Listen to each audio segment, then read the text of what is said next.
20 minutes a balance sheet of the situation in the area, starting from 9/11, not because 9/11 is such a watershed by itself, but because it was used as a convenient ideological pretext to launch a set of offensives that were, I mean, very much in preparation for the U.S. empire. And well, the key motivation behind all that is, of course, what Phil was pointing to, the issue of oil, the control over oil, the area of oil and gas, actually, hydrocarbons, the whole area of the greater Middle East, as they labeled it in Washington later on. And, well, that is for various obvious reasons, some of which are economic, some other are strategic, and strategic issues here are very important, added to the fact that part of that area falls between European Russia and China, and this is one of the major concerns of US imperialism. That is the alliance that started in the 90s between these two countries are the two most likely challengers of US hegemony worldwide. So, I mean, 9/11 so was used as a convenient pretext for that, and it led to a set of offensives starting with Afghanistan, and then dealing with what George W. Bush called the axis of evil. I'm speaking here of the Middle Eastern part of that axis of evil. The non-Muslim part was added for just affirmative action. And that's Iraq and Iran. So, well, Afghanistan, as you know, was invaded, but not really invaded, actually. I mean, in the sense that when we use the term invasion about Afghanistan and Iraq, that could be misleading, in the sense that in toppling the Taliban, the United States relied on local allies, the Northern Alliance, other brand of fundamentalists. And the United States never thought of, never committed the crazy mistake. They committed another one in Iraq, but for Afghanistan, they never really thought that they could, impose total control over that country. And that translates in the fact that you have 1/10 of the number of troops in Afghanistan, US troops in Afghanistan, compared to Iraq, which is, ridiculous if one wanted to exert real control over Afghanistan. So they knew about the fact that this country is a very difficult one. But the key point was to set a US permanent military presence in the country because of the strategic location of the country. And here I am referring to what I mentioned about strategic issues. And also to use the war in Afghanistan as a pretext to set feet in Central Asia, in former Soviet republics of Central Asia. And that's what has been done, setting up US military bases in countries like Uzbekistan and Kyrgyzstan. And, well, if we look at the balance sheet of this first stage of the post-9/11 imperial drive, well, the balance sheet here is already, disastrous, in the sense that, the United States had to withdraw from Uzbekistan, the Uzbek government, well, not for good reason, but because it's a despotic government and didn't like very much the reaction to the kind of uprising you had there. But nevertheless, the United States were very comfortable dealing with a despot there, as they are doing with other despots in the area, from the Arab Middle East to Azerbaijan to Central Asian despots. The United States had to leave Uzbekistan, and they lost the base they had there. And this is a major setback for what they achieved after 9/11. And then if we look at Afghanistan, well, we moved from the situation of, toppling the Taliban and seizing, taking control, over the country and all that, into a situation when what is actually occurring is the Taliban besieging NATO forces in that country. And there's been a major comeback by the Taliban, as you all know. And well, the failure of US policies here is completely blatant. This is absolutely disastrous as a balance sheet for the United States, and it's not over. It's not over. As for Iraq, well, the United States invaded that country with the belief that it would be, well, if we don't want to use the term cakewalk, which was very much commented on, but I mean, they believed that beyond the cakewalk that the military aspect of toppling Saddam Hussein would be, and that was indeed not very difficult. They believed that they, would have the same, almost the same facility in laying control over the country than they had in post-45 Germany or Japan, and that was the kind of blueprint that was moving them. And they very much studied the experiences of post-war nation building, as they call it, in Germany and Japan, and thought that that would be a kind of repeat of the experience.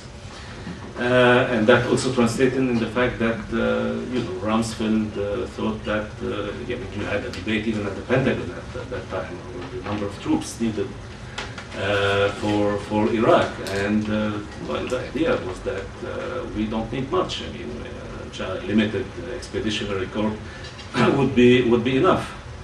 And well, a few months after the invasion, they started understanding that that was completely unrealistic, and they found out that pro-Iranian Shiite forces in Iraq are much stronger than what they expected them to be, and actually control the Shiite street, which means 60% at least of the population of Iraq, all included, Arabs and Kurds. And well, ever since then, the United States has been coping with very difficult conditions in that country, from free nation building, free U.S. design of institutions and the rest. They had to move into classical divide and rule kind of policies under the pressure of the Shiite movement. The United States had to organize elections in that country, and elections which were won by pro-Iranian Shiite forces. And ever since then, as I said, the United States is trying to, divide and rule, playing Arab Sunnis and Kurds against Shiites and vice versa in various ways, and ended up just fueling tendencies toward civil war, which in Iraq is not in the interest of the United States. Divide and rule is fine as a game, as long as you can control it and rule.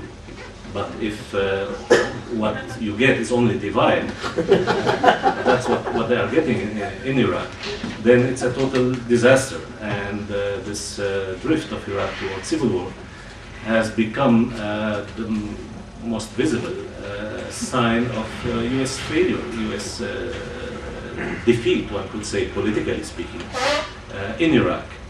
And therefore, Washington, as soon as 2004, moved to the other priority, the remaining one, which is remaining member of the axis of evil, Iran. And Iran being seen as, well, not only an objective, I mean, a target in itself, by itself, in the fact that Iran is, well, according to figures, either the second or the third holder of oil reserves in the world, but also Iran as a condition for US control over Iraq and over the whole area, because Iran has become and by far, the major obstacle to US hegemony over the whole Middle East, and therefore a main obsession for the team in Washington. And so starting from 2004, that has become the key priority, and which also explains a certain number of moves related to the fact that when we say Iran, or when they say Iran in Washington, they don't think only of the country named Iran, but of a whole arc of forces, the epicenter of which is in Tehran, and that includes, of course, the already mentioned pro-Iranian Shiite forces in Iraq. That also include the Syrian regime, of course, the Lebanese Hezbollah, which is, I mean, very closely tied to Iran also as a Shiite organization, sharing the same kind of ideology that is ruling Iran, and Palestinian Hamas. And by the very description of that arc of forces, you can already see that labeling this armed forces as a Shiite crescent is completely misleading,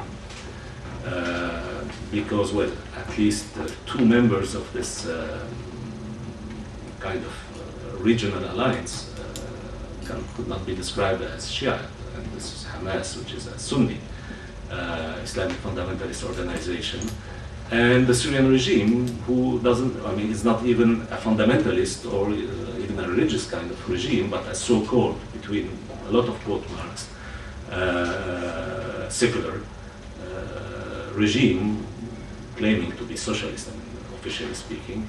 Well, of course, it's a mafia-like kind of dictatorship, but I mean, nevertheless, this is not the type of regime having natural affinities with Iran, and the only real common denominator between these forces and countries is just opposition to U.S.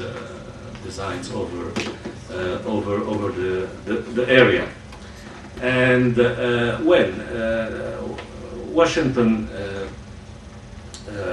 believed that the weak link in this, the weakest link in this regional alliance is Lebanon, where you could by one blow deal blows to three forces actually. Lebanese Hezbollah, behind it Iran, and of course the Syrian regime, troops of which were in Lebanon before 2005. And so starting 2004, there was increasing, new, and therefore from then on increasing pressure by Washington with the help of Paris, which by the way shows the limitation of Paris's disagreement with Washington over Iraq, which was, of course, I think no one in this room ever believed was anything principled, but just a matter of very material, prosaic interest related to Iraq and former French ties with Saddam Hussein. Anyway, starting from 2004, there was this pressure over the issue of Lebanon, which translated into a resolution by the UN Security Council demanding the mass mobilization of a quite huge scope in Lebanon, which compelled the Syrian regime to remove its troops from the country. But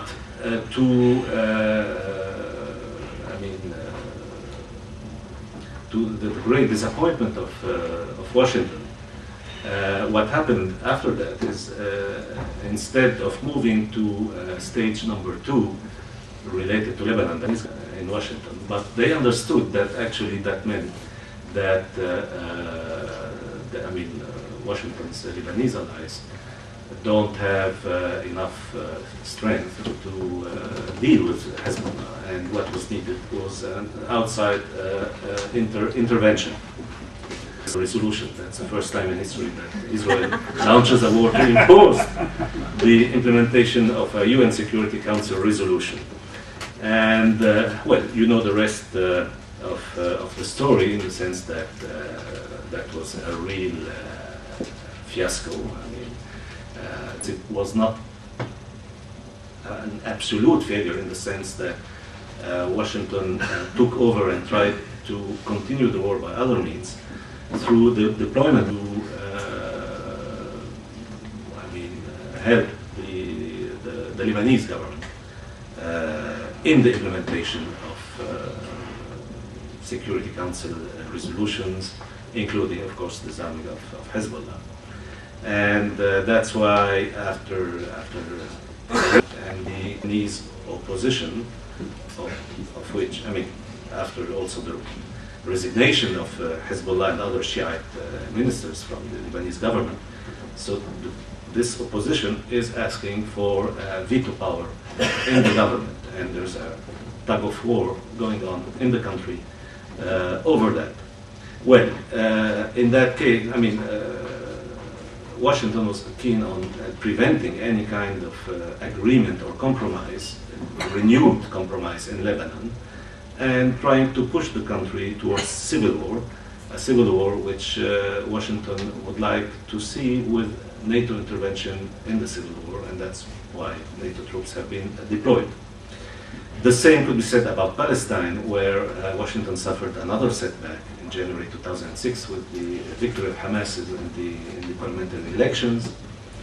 And ever since that victory, Washington had exerted a huge, enormous pressure on Mahmoud Abbas, the head of the Palestinian Authority and Washington's partner among the Palestinians, although not the closest one to Washington. There are even closer people in Fatah, closer to Washington, like Dahlan, for those among you who follow the situation closely. Washington has been exerting very big pressure in order to prevent any compromise between, also in the same way as Lebanon, and these are twin situations, to prevent any compromise between the two camps among Palestinians, and to promote civil war, to push toward civil war. Well, but all that shows, the extent to which the overall US agenda, or the Bush administration's agenda in the area, has been defeated. And this, became quite obvious for everybody in the United States included. And that led to the Bush administration turning into a minority into its own country. I'm not only referring to public opinion polls, but of course also to the November election and the fact that the US administration has lost Congress, but also, and even to a certain extent more importantly, this administration has become a very obvious minority within the US establishment, including major sections of the Republicans. And the majority consensus among the US ruling class is better represented by the famous Baker-Hamilton kind of report. It's a bipartisan commission, Baker-Hamilton. And Baker represents, let's say, a more traditional section of the Republican Party and the legacy of Bush Sr., which is quite different from the son. And therefore,